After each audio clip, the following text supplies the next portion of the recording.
یہ میرے سامنے کتاب ہے حفظ الایمان۔ اس حفظ الایمان کی ایک عبارت پر جناب نے اعتراض کیا ہے۔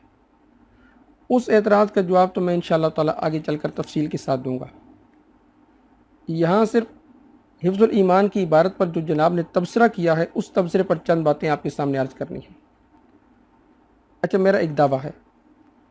اور مجھے اس بیچارے پر بڑا ترس آتا ہے، اللہ جانتا ہے بڑا ترس آتا ہے۔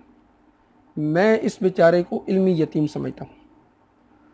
اور یہ سمجھتا ہوں کہ اس بیچارے کو اردو عبارتیں پڑھنی نہیں آتی، پڑھنی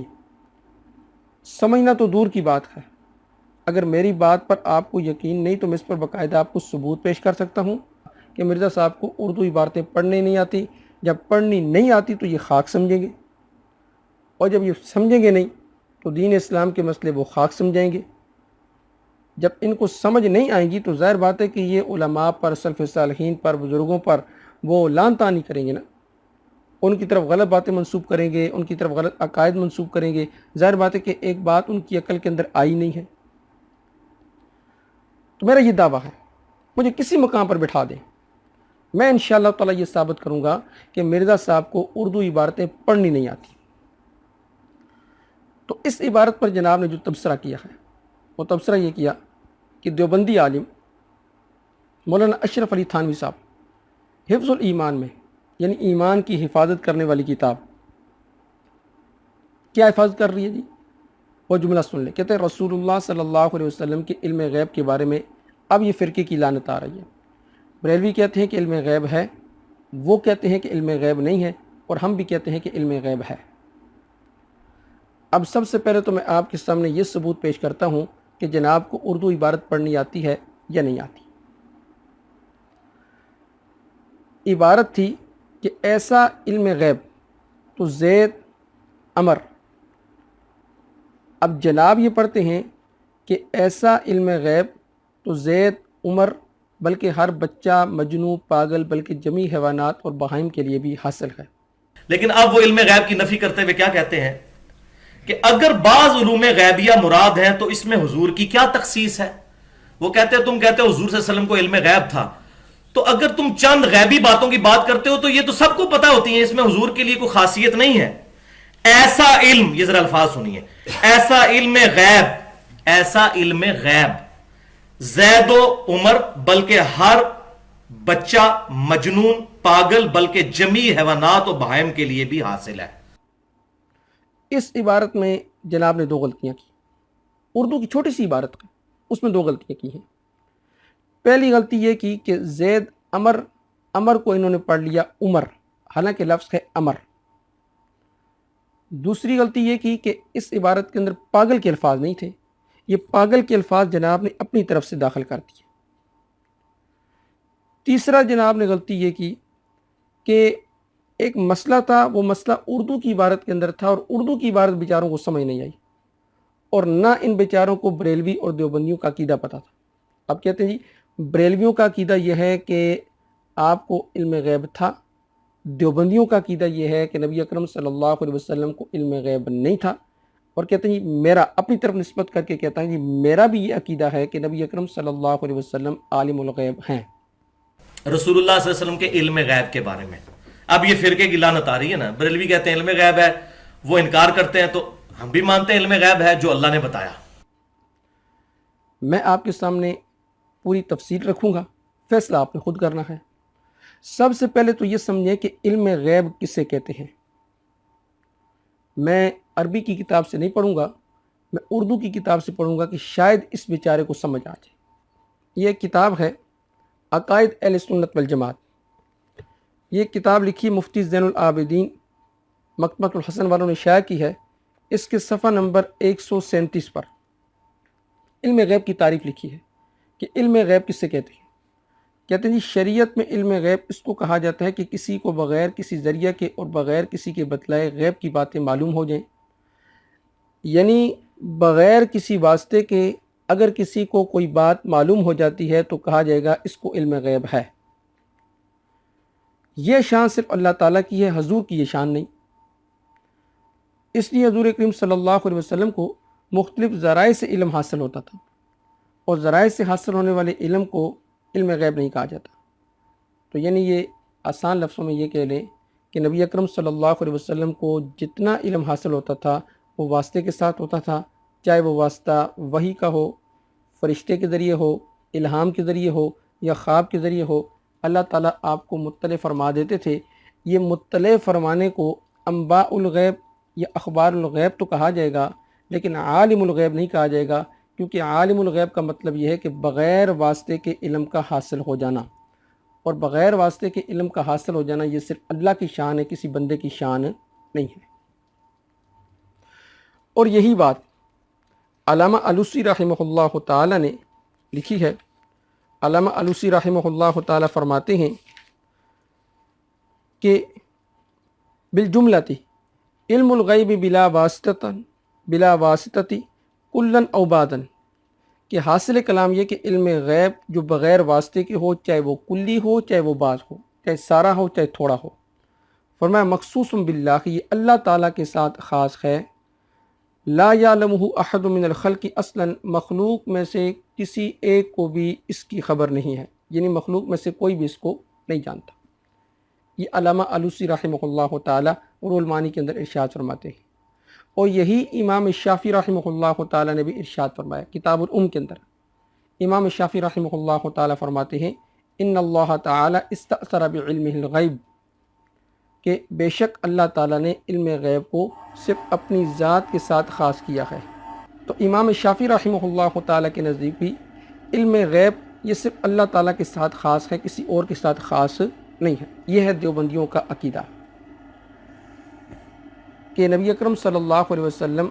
عالم الغیب نہیں تھے، بلکہ نبی اکرم صلی اللہ علیہ وسلم کو انباء الغیب تھی اور آپ کو اخبار الغیب تھی، یعنی اللہ تعالیٰ نے آپ کو غیب کی باتوں کی اطلاع فرمائی تھی۔ اب دوسرا بریلوی حضرات ان کا کیا عقیدہ ہے، یہ میرے پاس ملفوظات ہے احمد رضا خان بریلوی صاحب کی۔ احمد رضا خان بریلوی صاحب یہ فرماتے ہیں کہ اس کے ملفوظات کی جلد سوم صفحہ نمبر 36 پر کہ علم جب مطلق بولا جائے،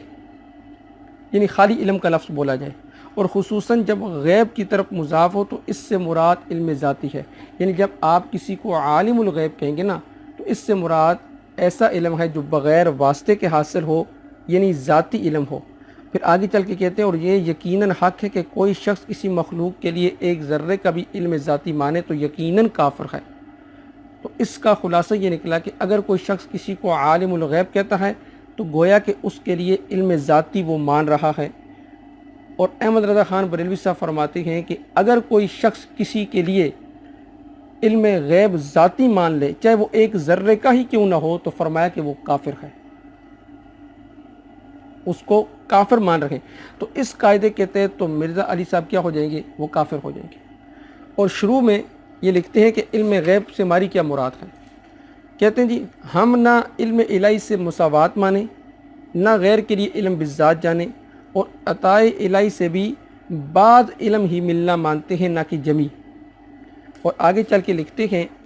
کہ اس میں اس بات کی تصریح ہے کہ اللہ تعالیٰ نے آپ کو ذاتی طور پر غیب جاننے والا نہ بنایا تھا، یعنی ذاتی طور پر آپ غیب کو جاننے والے نہیں تھے، بلکہ جب ضرورت ہوتی تھی تو اللہ تعالیٰ آپ کو غیب پر مطلع فرما دیتا تھا، اور خود غیب جان لینے کی صفت آپ صلی اللہ علیہ وسلم کو نہ دی گئی تھی، یعنی آپ خود غیب نہیں جانتے تھے بلکہ آپ کو اللہ تعالیٰ مطلع فرما دیتے تھے۔ اس مطلع فرمانے کو کہتے ہیں انباء الغیب اور اخبار الغیب۔ پوری بات کا خلاصہ یہ نکلا کہ عالم الغیب کا مطلب یہ ہے کہ جب علم کی نسبت غیب کی طرف ہو تو اس کا مطلب یہ ہے کہ انسان کو ذاتی طور پر علم غیب حاصل ہو بغیر واسطے کے، اور اگر کوئی بندہ آ کر بتلائے یا کوئی واسطہ پڑ جائے یا کسی ذریعے سے انسان کو کوئی بات معلوم ہو جائے تو اسے انباء الغیب کہتے ہیں یا اخبار الغیب، یعنی اس کو کسی نے غیب کی باتوں کی اطلاع دی ہے۔ نبی اکرم صلی اللہ علیہ وسلم کو اللہ تعالیٰ غیب کی باتوں پر مطلع فرما دیتے تھے۔ تو اہل سنت والجماعت کا عقیدہ یہ ہے کہ آپ کو انباء الغیب تھی اور اخبار الغیب تھی۔ اب اس کی تائید قرآن و حدیث سے ہوتی ہے نہیں ہوتی، میں صرف ایک آیت پیش کروں گا، سورۃ الاعراف کی آیت نمبر 188۔ نبی اکرم صلی اللہ علیہ وسلم خود فرماتے ہیں کہ لو کنت اعلم الغیب لاستکثرت من الخیر وما مسنی السوء، اگر میں عالم الغیب ہوتا تو فرمایا کہ میں اپنے لیے خیر کثیر کو جمع فرما لیتا اور کبھی بھی مجھے کوئی بری چیز وہ چھو بھی نہ سکتی۔ یہاں نبی اکرم صلی اللہ علیہ وسلم خود فرما رہے ہیں کہ میں عالم الغیب نہیں ہوں۔ بے شمار حدیثیں ہیں، بے شمار آیات ہیں جو اس بات پر دلالت کرتی ہیں کہ آپ عالم الغیب نہیں تھے، لیکن اللہ نے جو آپ کو غیب کی باتیں عطا فرمائی تھی وہ کتنی تھی، یہ بات سمجھنے والی ہے۔ کائنات میں اللہ تعالیٰ نے نبی اکرم صلی اللہ علیہ وسلم کے شان جتنے بھی علوم تھے وہ بتمام اللہ تعالیٰ نے آپ کو عطا فرما دیے، اور اللہ تعالیٰ کی مخلوق میں ان علوم کے ساتھ ان علوم کے بارے میں آپ کا کوئی ثانی نہیں ہے، یعنی نبی اکرم صلی اللہ علیہ وسلم کا کوئی ثانی نہیں ہے کہ اللہ تعالیٰ نے کتنے علوم آپ کو عطا کیے، لیکن جو علوم آپ کی شان نہیں تھے اللہ تعالیٰ نے وہ عطا نہیں کیے۔ قرآن کہتا ہے قل انما انا بشر مثلکم یوحا الی، آپ فرما دیجیے کہ میں بشر ہوں تمہاری طرح، یوحا الی، اور میری طرف وحی کی جاتی ہے۔ تلک من انباء الغیب نوحیہا الی، یہ غیب کی خبریں ہیں جو ہم آپ کی طرف وحی کرتے ہیں۔ تو جو غیب کی خبریں نبی اکرم صلی اللہ علیہ وسلم کی طرف وحی ہوتی تھی یا کسی بھی طریقے سے آپ صلی اللہ علیہ وسلم کو معلوم ہو جاتی تھی، اسے انباء الغیب کہا جائے گا یا اخبار الغیب کہا جائے گا۔ تو آپ کی نبوت کی شان جتنے علوم تھے اللہ نے وہ بتمام آپ کو عطا فرما کیے۔ باقی رہ گئی یہ بات کہ بعض ایسے علوم تھے جو اللہ تعالیٰ نے آپ کو عطا نہیں کیے، آپ کی شان نہیں تھی۔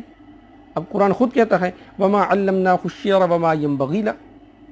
یہ اشعار کا علم آپ کی شان نہیں تھا، ہم نے آپ کو عطا نہیں کیا۔ اب کوئی بندہ کہ جی نبی اکرم صلی اللہ علیہ وسلم کو شعر و شاعری نہیں آتی تھی، قرآن خود کہہ رہا ہے وما ينبغی لہ، آپ کی شان کے مناسب نہیں تھا۔ تو اس سے یہ پتہ چلا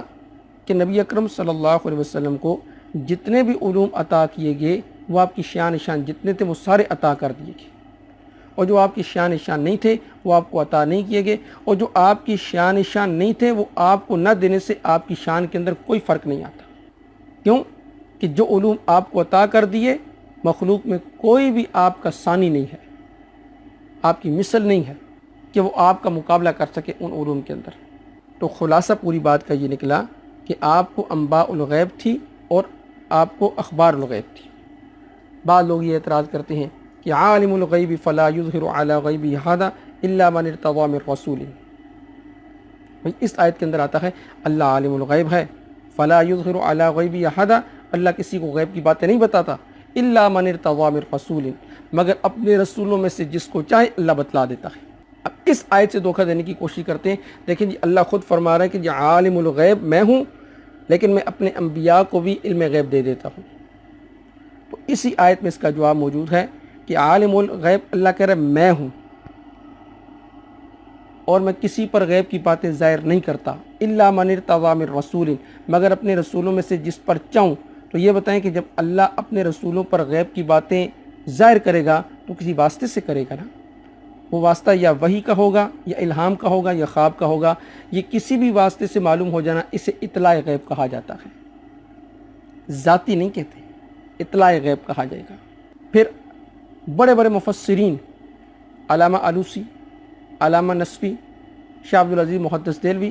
اور اس طرح بے شمار مفسرین آپ اٹھا کر دیکھ لیں، سب کے نزدیک اس آیت کا مطلب یہ ہے کہ نبی اکرم صلی اللہ علیہ وسلم کو بعض علوم غیبیہ وہ عطا کیے گئے تھے، اس عطا کیے جانے کو انباء الغیب اور اخبار الغیب کہا جاتا ہے۔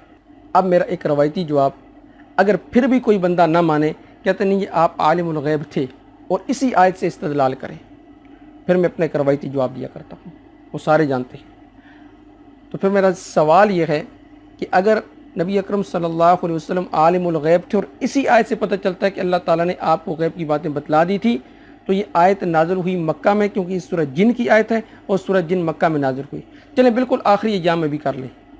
تو تب بھی یہ بتائیں کہ اس آیت کے بعد بے شمار ایسے واقعات اور بے شمار ایسی آیات تھی جو بعد میں نازل ہوئی اور واقعات بعد میں پیش آئی، ان آیات اور واقعات کا نبی اکرم صلی اللہ علیہ وسلم کو علم تھا یا نہیں تھا؟ بے شمار ایسے واقعات ہیں کہ جو نبی اکرم صلی اللہ علیہ وسلم کی زندگی کے اندر پیش آئے، بے شمار آیات اس کے بعد نازل ہوئی۔ اگر آپ کہتے ہیں کہ عالم الغیب کا مطلب یہ کہ اللہ نے آپ کو سارا علم عطا کر دیا تھا، اب ذاتی طور پر علم غیب جانتے تھے، اس کا مطلب ہے کہ قرآن کریم کی جو آیات بعد میں نازل ہونے والی تھی آپ کو ان کا بھی پتہ تھا، جو واقعات بعد میں پیش آنے والے تھے آپ کو ان کا بھی پتہ تھا، آپ کے سامنے کوئی بات غیب کی نہیں تھی۔ مجھے اس بات کا شدت سے انتظار رہے گا کہ اس کا جواب آپ دے دیں۔